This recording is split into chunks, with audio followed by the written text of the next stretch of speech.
A world in only our imagination, lost over time as our childhood fades away into adulthood, resurfaces in The Looking Glass Wars by Frank Bedard. When we all thought Alice was just a young curious girl who follows a white rabbit into its rabbit hole. And that is where we have it all wrong. Young Alice Liddell does not fall down a rabbit hole, but is actually a young princess heir to the throne of Wonderland, soon to be Queen Alice Hart. Wonderland is a human's imagination at work, possibly itself being imagination. What could go wrong? Every world has its history, and with every history ever written, we know it's not all about happiness and sunshine.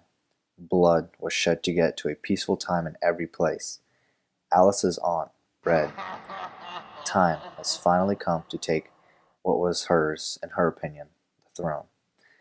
Launching an all-out attack planned for a very long time, Red kills Alice's parents and seizes the throne with one small problem. Alice is still alive. Fleeing from Red and her card soldiers and the cat assassin, Alice plunges into the pool of tears with a personal bodyguard, the Hatter. To further complicate things for Alice, she gets split up from Hatter in the pool and gets sucked into Victorian London. For the next 13 years, Alice will spend time being made fun of in an orphanage for telling silly stories of her being the princess in Wonderland. She'll meet an author who writes a book about her violent and misunfortunate life back in Wonderland, but to twist her words and never be spoken to again. She will conform to this world's new rules and be part of society as a human, not an heir to the throne.